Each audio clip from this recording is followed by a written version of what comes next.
कैसे देंगे जब उनकी पार्टी नहीं समझ सक रही, उनको मैं कैसे समझूंगा उनको? भाई उनकी पार्टी में रहने वाले उसका एक्सप्लेनेशन नहीं दे रहे तो क्या ओवैसी देगा? कहाँ का देगा वो? इसीलिए देखिए कांग्रेस पार्टी का बुरा हाल है। कांग्रेस पार्टी कंफ्यूजन के स्टेट में नहीं है बल्कि कोमोटा स्टेज में आ चुकी है अभी। तो ना फिर आप अमित शाह को क्यों दे रहे परमिशन, फिर बीजेपी को क्यों दे रहे? हमको भी दो परमिशन। आप परमिशन नहीं देने क्यों नहीं दे रहे? आप मेरे को अपनी बात रखने का इख्तियार हासिल है।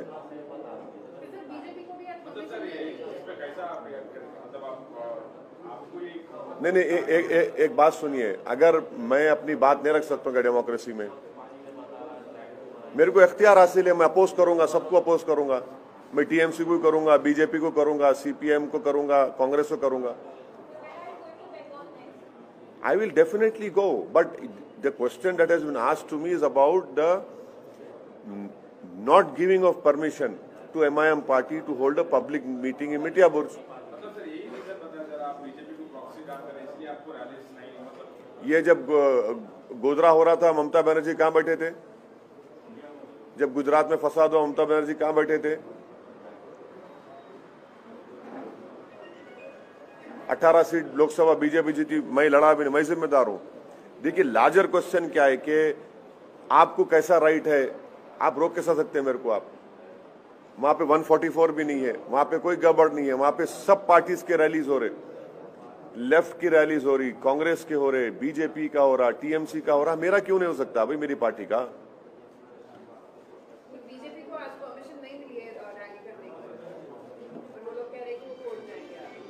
खैर वो बीजेपी की तरफ से बोलेंगे, मैं कैसे बोलूंगा? गुजरात में जीतना आपके लिए पार्टी के लिए कितना इम्पोर्टेंट है, क्योंकि 15 दिन का कैंपेन किए, तो क्या उम्मीद की नजर आती है गुजरात में? अरे भाई यहाँ म्युनिसिपल इलेक्शन हुआ तो होम मिनिस्टर आ गए, पूरे यूनियन मिनिस्टर आकर कैंपेन करे। मैं नहीं जा सकता हूँ क्या? जाना चाहिए ना। डेमोक्रेसी को मजबूत करना है, पार्टी को मजबूत करना है, और कम टाइम में ये बहुत अच्छा वर्डिक्ट है। यकीनन हमसे थोड़े बहुत अनइंटेंशनल गलतियां भी हुई, वहां पर ऑर्गेनाइजेशन नहीं था बिल्कुल। अब इस पे वर्क करेंगे। इसको हमारे जो कॉर्पोरेटर्स जीते, मैं उनसे मीटिंग किया, जो हारे उनसे मीटिंग किया, उनको बोला कि भाई आप जीत हार तो लगी हुई है, काम करिए, ऑर्गेनाइजेशन को मजबूत करिए, पब्लिक के इश्यूज को सॉल्व करिए, और आप डिफरेंस दिखाइए एमआईएम के कॉर्पोरेटर्स में और कांग्रेस के कॉर्पोरेटर्स में, पॉजिटिव तरीके से डिफरेंस दिखाइए, और हम लोग आगे बढ़ते रहेंगे। हमारा वहाँ पे छोटू भाई वसावा के भारतीय ट्राइबल पार्टी से अलायंस है, वो कंटिन्यू रहेगा, उससे भी हमको बहुत फायदा हुआ, और आगे जाएंगे। हम असेंबली के इलेक्शन तक जाएंगे, असेंबली इलेक्शन भी लड़ेंगे छोटू भाई वसावा की पार्टी के साथ, और आप देखेंगे कि ये और हम लोग स्ट्रेंथन होंगे वहाँ पर। 28 तारीख को भी इलेक्शन है, मोडासा में हमारे कैंडिडेट है, भरूच में है, गोधरा में है, और मुझे उम्मीद है कि इंशाल्लाह वहाँ की आवाम मजलिस इत्तेहादुल मुस्लिमीन की ना सिर्फ तायीद करेगी बल्कि अपने दुआओं से वहाँ पे अपने वोट के जरिए से हमारे पार्टी को कामयाब भी करेंगे वहाँ पर।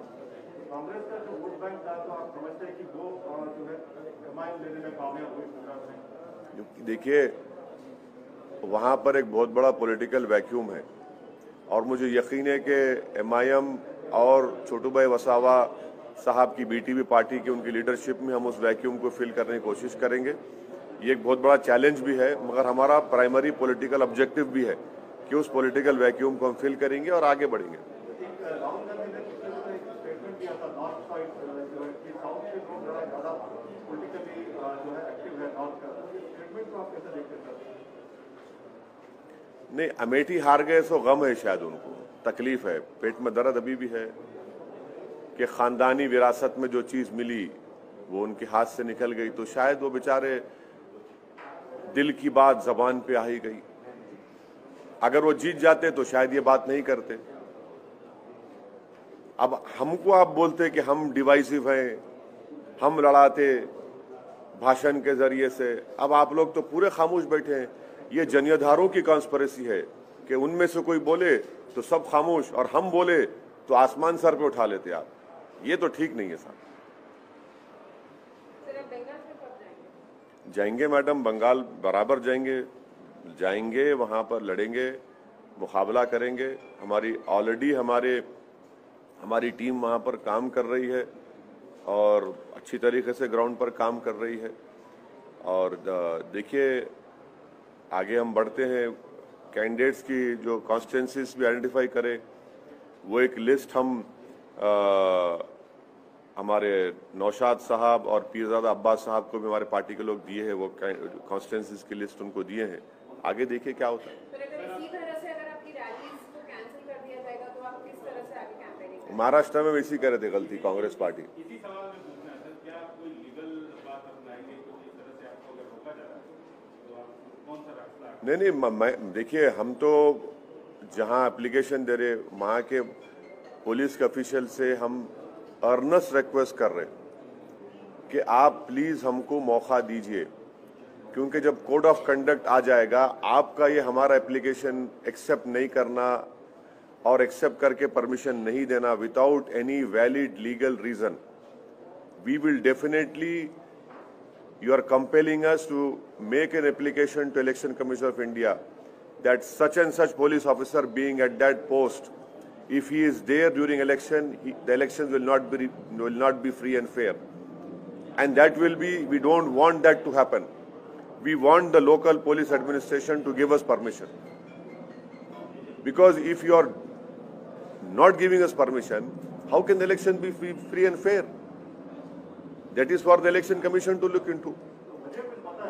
कुछ वजह नहीं, खाली पिलर टू पोस्ट फिराते हमारे को, वहां चले जाइए, आपका परमिशन हो गया, उधर जाइए। हम बोले भाई कागज तो दे दो हमारे को। अच्छा रिजेक्ट कर दो, आप नहीं दिए सो, वो भी नहीं करते। हम कल स्पीकर्स लगा रहे थे वेन्यू पर, आके पुलिस रुका दी, लेके चले गए।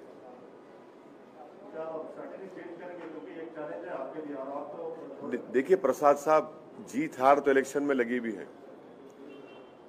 मैं जब तक पार्टी का जिम्मेदार हूं, मैं इलेक्शन लड़ता रहूंगा। मैं जीतूंगा भी हारूंगा भी, तो उसमें क्या करें भाई, मेरी बात तो रखना चाहिए ना मेरे को। भाई ये हमारा क्वेश्चन ये तमाम ये सेकुलर लिबरल इलीट से है, जो बड़ा खुश होते टीएमसी के बातों को। अब जरा मुंह खोलो ना, अब मुंह खोलो ना भाई आप। मगर मेरे को राइट तो मिलना चाहिए ना मेरे बात रखने का।